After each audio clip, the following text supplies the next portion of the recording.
Mhm. I know, I didn't. Okay, can we play this? This is the same body worn camera video, just in slow motion.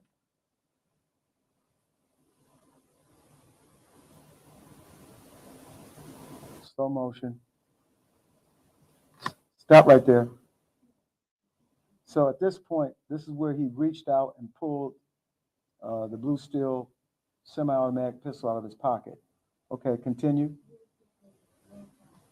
He raises his left hand, stop, one shot. You can see the smoke coming from the muzzle. Continue. Second shot, the officer, as he runs away, is trying to gain control. Two shots are fired at some point while he's still in a semi, not upright, and that's where we found the two additional casings. Would anyone like to see that video one more time? Would that be helpful? And just run through it? Yeah, okay. Just let it run clear through. Okay, let's just go through. Can you turn the lights off? The lights be turned on? You know, I'm not.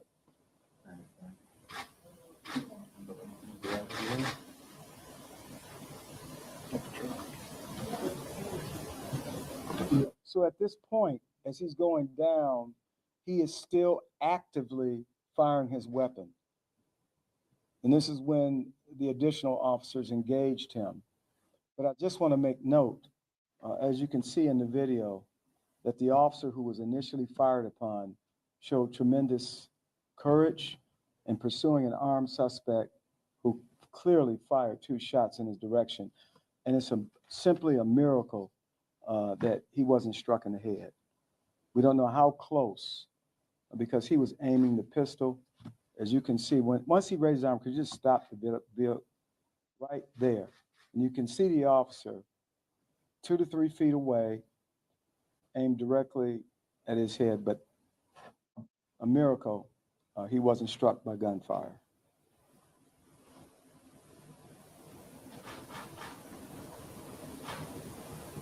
We believe he may have been hit at this time again.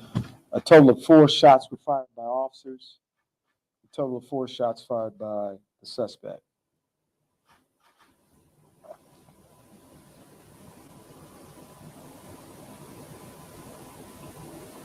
What was the breakdown on those firing? 3 were fired by 1, I remember you said. Yes. So 4 shots were fired by 3 officers. 1 officer fired 1 shot. Another officer fired 1 shot. And then the third officer fired 2 shots. Can you say how many times the suspect was actually hit? I'm not certain, unless, do we know? Yeah, I think it was 4. Struck 4 times. Yeah, he was struck 4 times. Again, his shots did not take effect. Can we turn the lights back on, please? He said it was a 25 caliber. I think he may have sustained at least 1 headshot. Suspect, yeah. That was a 25? A 25 semi-automatic Beretta. When I reported out earlier, I said a 22, I believe, based on information, that it was a 22.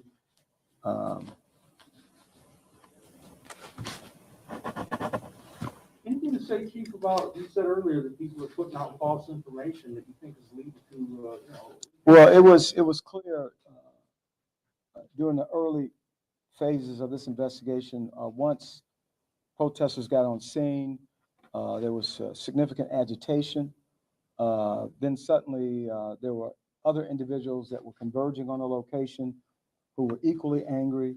And one of the things that they kept repeating was what they got off of social media platform and what they were hearing. In fact, some of it ranges from he was unarmed. There was a report that he was unarmed, seated on the porch. And basically, in my words, not necessarily theirs, he was executed. Clearly, when you look at the video and what we know in the investigation, that was not true. And so it was so important for us to get this information out as soon as we can. This is unprecedented. for the investigators to get it done. And again, the investigation is still going, but to be able to get the body worn in-car dash within hours of this investigation. We talked about the miracle relative to this officer, and I had a chance to talk to him later, and he's clearly, as you would imagine, shaken up. But it's a miracle that we were able to get this together so quickly. Was it the fugitive apprehension team? Or? No, it was not. This was, as I reported earlier, there was a mass shooting, if you will, on July 5th morning at a big block party where 8 people were shot. 3 died. Officers from the 12th precinct and the gang intelligence unit were there engaging in surveillance. They knew about this target that they went to arrest. They saw him, as depicted in the video. He offered no resistance. In fact, he was taken into custody without incident. Chief, can you talk about the impact of erroneous information that he was didn't have again, didn't fire on the cops, the police executed him, and what that does to, incite violence? Yeah. Well, it does incite violence, and I was deeply concerned over the erroneous information. I know we're in a very difficult time, not just here, but across this country. And I've asked repeatedly that, give us a chance. I know that the officer-involved shooting incidents that we've been involved here, the city has treated me and the department well. They trust this department. We give information as quickly as we can. In fact, this investigation was probably not even an hour old when I arrived at scene, was briefed on what took place, and I wanted to get the information out as quickly as I could. I run a risk? Absolutely. Because I know as investigations progress, facts sometimes change, and I was concerned about that. And so that's why it's always so important to get the facts right the first time, and I have to make adjustments, then I'll do that. But I think that has gone a long way in building trust in this community. And so when we say it happened a certain way, most people tend to believe that. Certainly there was an individual leading the protests who had another agenda. There was someone who was putting out false information, and it did have an impact on inciting what mostly has been peaceful protesters. Well, I actually saw one report that said the suspect was shot 15 to 20 times, which certainly. I'm glad you brought that up. That was another erroneous report that was put out. That didn't happen, as you saw in the video. Again, 8 shots in 5 seconds. 8 shots in 5 seconds, 4 by 3 police officers and 4 by the suspect, Mr. Littleton. Chief, can you talk about the agenda that this person that you were referencing and what your concern is with that agenda, if you have one? Well, it's clear that without facts, you make a statement that gets people upset, they're angry, and that's why it's so important as law enforcement that we set the record straight as soon as we possibly can.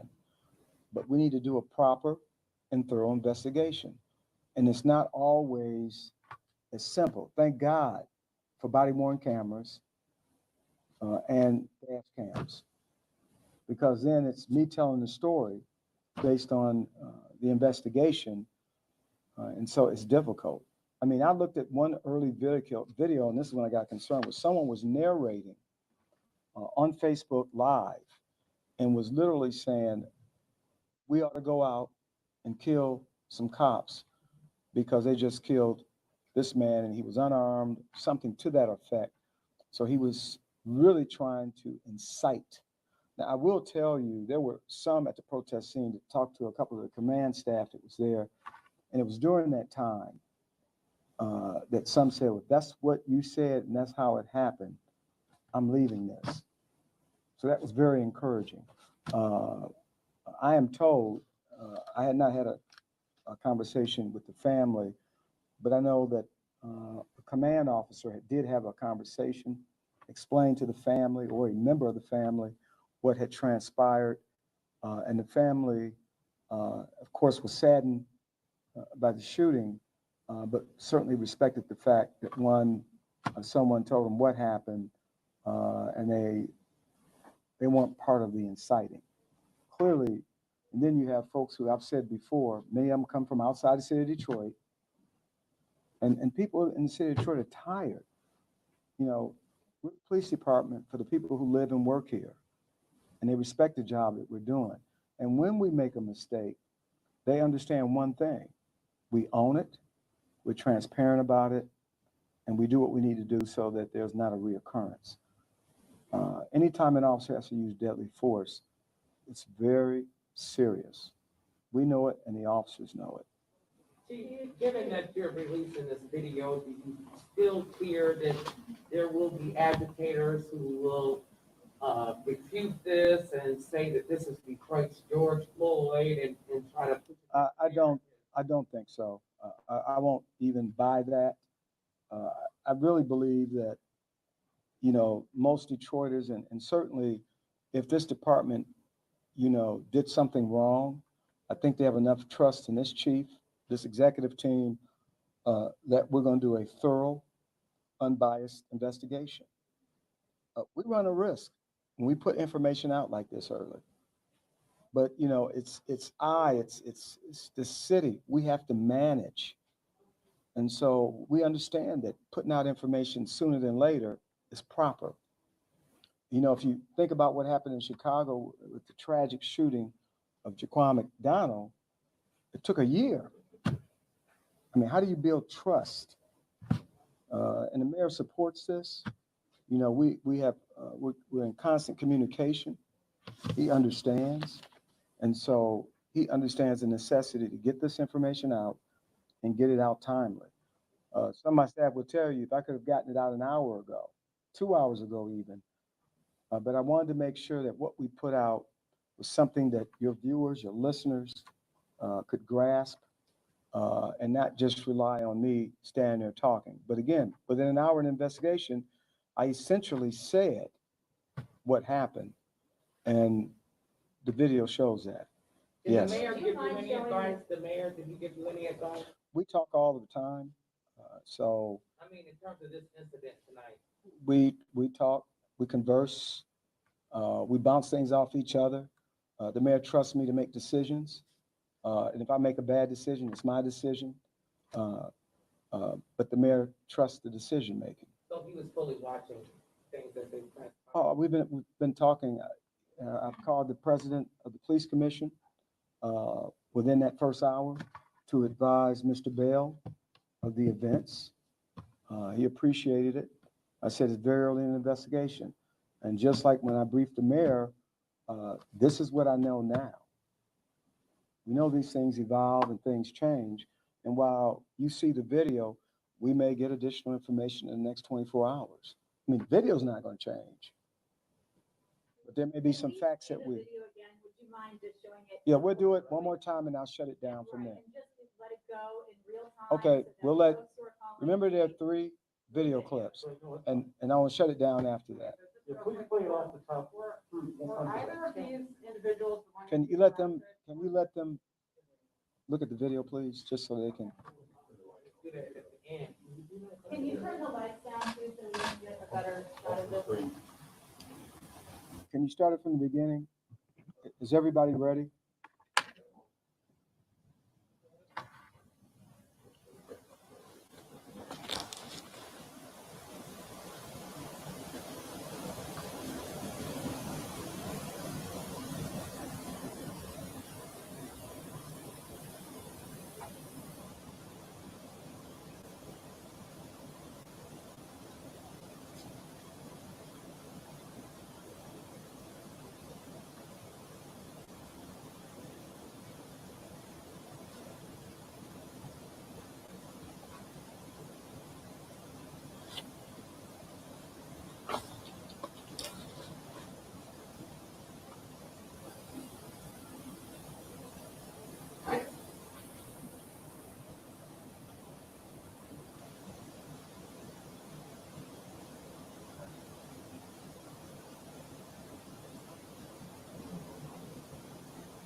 I want to take note.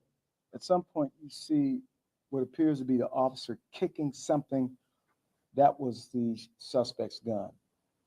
That's when you saw the kicking motion, he was actually kicking the gun away from the reach of Mr. Littleton. Can we turn the lights out? I'll take a few more questions. Could you talk about the officer who was fired at? I mean, he kept advancing and actually made what would have been an arrest had the suspect not expired. So the question is the quality of the police work that the officer was fired at. This officer is a hero. He is what I describe as an American hero. Despite being fired upon, and you saw it with your own eyes, he continued to advance. He didn't even have time to take his weapon out. He advanced. He wanted to secure, by putting his own life in jeopardy, he was trying to secure this suspect and minimize the threat. And were He either, fires twice, another officer fires please. once, another Hello. officer fires once, 4 times, he said, Mr. Littleton said 4 times, not the 10 or 15 that was out there in the press. I just said to you, not even a few minutes ago, that the rumor that was circulating on social media platform, I don't know which one, that was erroneous. We don't know where folks are getting that information. Yes, and I want to be honor your question. Yes. So just either of these 2 individuals, Mr. Littleton or the man who was arrested, do either of them, to your knowledge, have any connection to the July 5th shooting? We don't know that. Okay. We know that where the shooting took place, it was a large-scale block party. We do know that there was a local gang involved. We know, based on our intelligence, that both Mr. Littleton and Sylvester had ties to a local street gang. But we were there today to make an arrest of a person who had an outstanding active felony warrant for drugs. And again, he never resisted. He was taken into custody without incident, as you saw. Okay, and just a little bit more about Mr. Littleton, his full name, age, just sort of that. I don't have that information. Okay, but his first name is Hakeem? Hakeem, yes. Does he have a criminal record? Is he pretty desperate to shoot? He does have a criminal history. He was on active probation, if my memory serves me. That's correct, for unarmed robbery. Active probation. It was unarmed robbery and a weapons charge. And I think he was set to go off probation in the year 2021. And he's 20 years old? 19 years old? 20 years. 20. 20, okay, thank you. Can you talk at all about the atmosphere that your officers are operating in and how quickly things can change on them and how much more difficult the job is today than it was? Well, as I've said, certainly policing today is a challenge. I am proud of the men and women who go out each and every day. We certainly have been managing protests now since late May. And at different times throughout the protests, the officers took a barrage of insults, had objects thrown, they were attacked. And so really just the professional decorum. And again, it's been a tough time. But I think what's so different here in the city of Detroit, our police officers and I know that by and large, the Detroit community supports this department. They support us. I know I've had numerous conversations with community members all of the time, not just from Detroit, but in the metro area. I know Deputy Chief Todd Bettison, who spends a substantial amount of time in the community.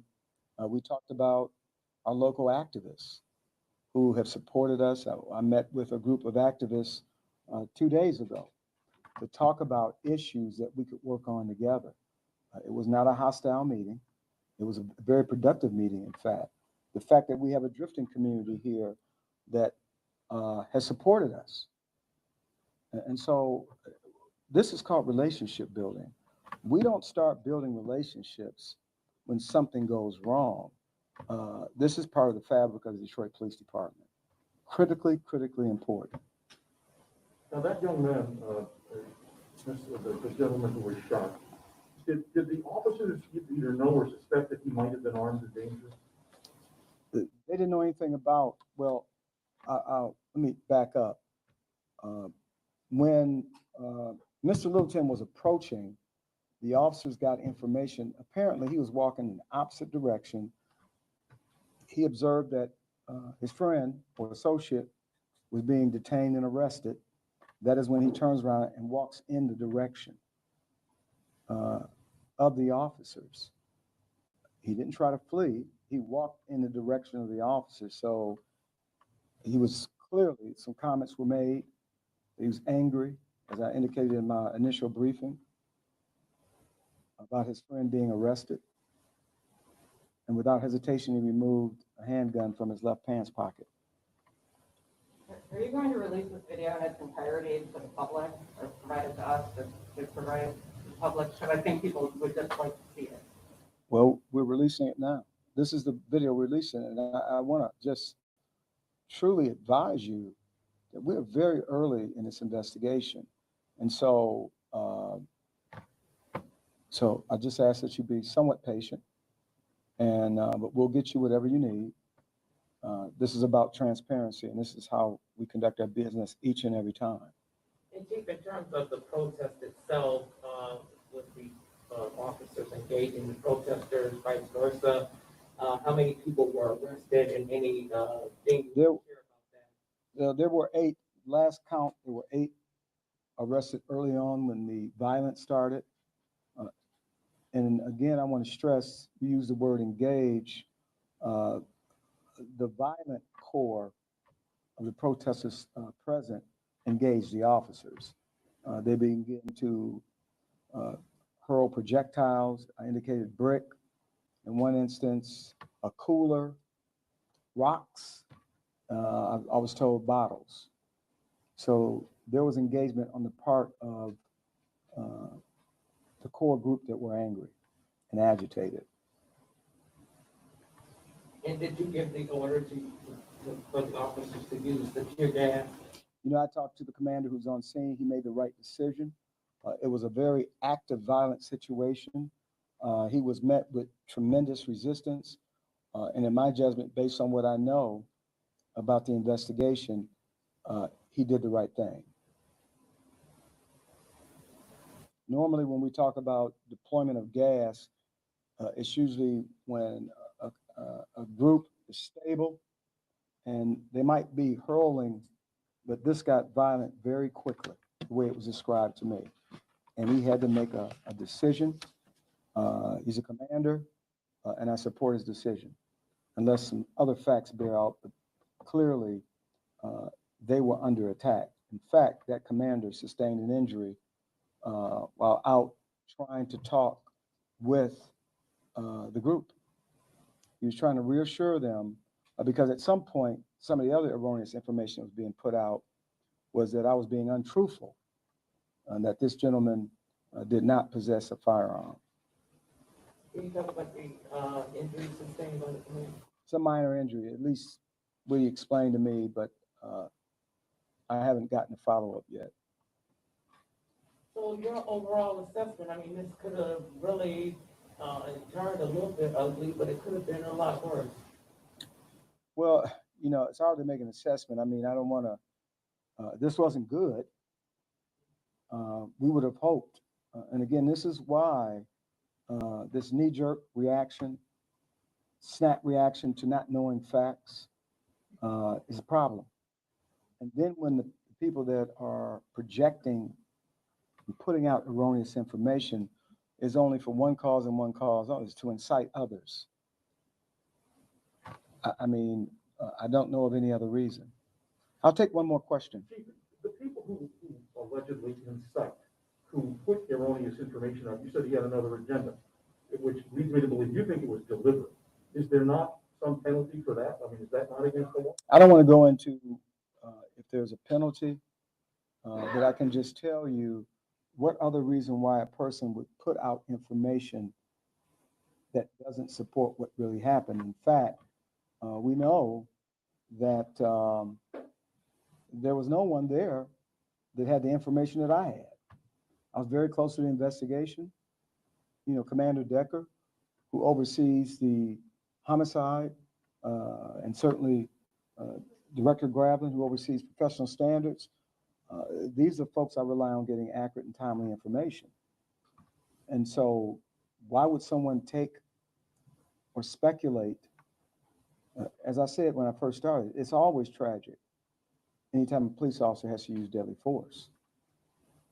And again, this hero, despite being fired upon, responded still because I can't get into what was going through his head, but he clearly wanted to stop the suspect even while putting himself in direct harm's way. That was clear in the video. So with that, I thank you all for coming out. One other thing, D'Amico Williams, activist, was one of those arrested. Can you say what he was arrested for? I have no idea. I didn't even know D'Amico was present. But as we go through, we'll update you. Okay, thank you for coming out. Okay.